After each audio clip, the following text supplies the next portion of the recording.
ఆశయాలు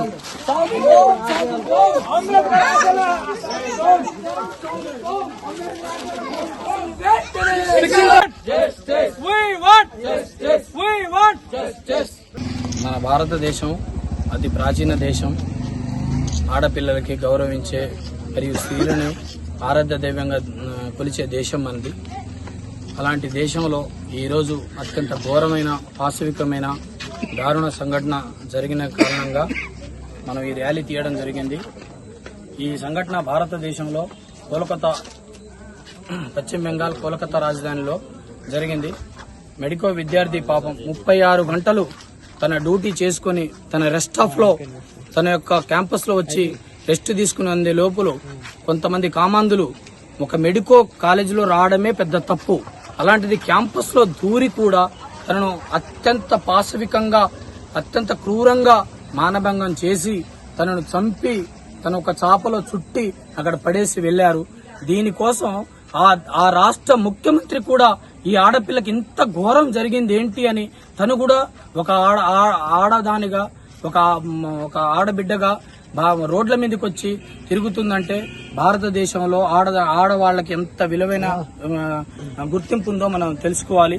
దయచేసి ఆ పాశవిక కార్యక్రమం చేసిన వ్యక్తిని దయచేసి అతి తొందరగా ఉరి శిక్ష భారతదేశంలో అమలుకి కొన్ని విషయాల్లో నోచుకోవటం లేదు, కొన్ని విషయాల్లోనే నోచుకుంటుంది. కానీ అతన్ని ఫాస్ట్ ట్రాక్ ద్వారా అతి తక్కువ సమయంలో 3 నెలల్లోనే ఉరి శిక్ష చేసి అతన్ని చంపివేయాల్సిందిగా మేమంతా కోరుకుంటున్నాము. దయచేసి ఎటువంటి ఆడపిల్లలైనా మన ఇంట్లో తల్లి ఒక ఆడబిడ్డే, చెల్లి ఒక ఆడబిడ్డే, మన భార్య ఆడబిడ్డే, అందరూ ఆడబిడ్డలే. ఆడబిడ్డలను గౌరవిస్తేనే మన భారతదేశం యొక్క గౌరవాన్ని మనం నిలబెట్టుకుంటున్నట్టు అవుతుంది. కాబట్టి ఈ సందర్భంగా ఎవరైనా సరే ఆడపిల్లని గౌరవిద్దాం. మన భారతదేశం యొక్క పౌరుషాన్ని, పరువుని ఈ అంతర్జాతీయ యుఎన్ఓ ఐక్యరాజ్య సమితి దాకా తీసుకెళ్దామని కోరుకుంటూ మీ వీరన్న. ధన్యవాదాలు. మంచుకొండ నుంచి పిల్లలంటే ఈ సమాజంలో బతకాలంటే ఒక ఆడపిల్లలకి కష్టం. ఇది ఇంట్లో నుంచి బయటికి వెళ్లాలంటే క్షేమంగా ఇంటికి అమ్మాయి వస్తుందో రావట్లేదోనని ఎంతో మంది తల్లిదండ్రులు, ఎంతో మంది పేరెంట్స్ బాగా ఇబ్బంది పడుతున్నారు. నా కూతురు ఇంటికి వస్తుందా రాదా, ఈ సమాజంలో నేను తిరగగలనా లేదా అని ఎంతో మంది తండ్రులు బాగా భయపడుతున్నారు. ఇలాంటి పరిస్థితులు రావద్దని నేను కోరుకుంటున్నాను. ఆడపిల్లలంటే ఒక రక్షణ అనేది మగవాళ్ళు కూడా ఒక గుర్తించుకోవాలి. వాళ్ళు కూడా వాళ్ళ భార్యను కూడా ఎంత గౌరవిస్తారో ఒక ఆడపిల్లను కూడా వాళ్ళు అంతే గౌరవించాలని నేను కోరుకుంటున్నాను. ఈరోజు కలకత్తా నగరంలో జూనియర్ డాక్టర్ అయినటువంటి డాక్టర్ మౌనిత మీద జరిగినటువంటి ఒక రాక్షస పూరితమైనటువంటి వ్యవహారం జరిగిందనుకోవాలి ఈరోజు మనం.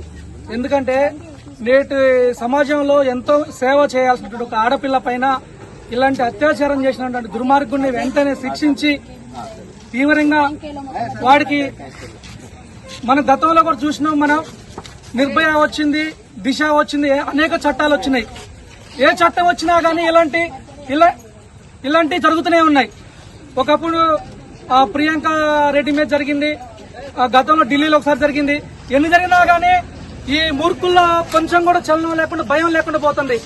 ఈ రోజు ఈ యొక్క జూనియర్ డాక్టర్ మీద జరిగినటువంటి అత్యాచారాన్ని దృష్టిలో పెట్టుకుని ప్రభుత్వాలు గాని, కేంద్ర ప్రభుత్వాలు గాని దోషులకి వెంటనే శిక్ష ఎలా ఉండాలంటే, ఇంకొకటి ఎవడన్నా ఇలాంటి తప్పు చేయాలంటే వాడు ఎన్నులో భయం పుట్టేలా అలాంటి ఘోరమైన శిక్ష తప్ప ఈ రోజు ఇది మన దేశంలో మహిళలకి రక్షణ దొరికే విధంగా రక్షణ దొరకదని భయం అవుతుంది.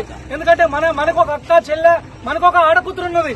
కానీ ఇలాంటి సమాజంలో మనం ఉన్నామా అని చెప్పేసి సిగ్గుపడుతున్నాం. ఎందుకంటే గతంలో 2-3 ఇన్సిడెంట్స్ జరిగినా గానీ ఇలాంటి రిపీట్ అవుతూనే ఉన్నాయి. కానీ ఈసారి వీడికి శిక్ష ఎలా ఉండాలంటే, ఇంకొకరికి ఆలోచన వచ్చినా గానీ వాడి వెన్నులో భయం పుట్టేలా ఉండాలని చెప్పేసి ప్రభుత్వాన్ని డిమాండ్ చేస్తున్నాం. మందా విజయ్.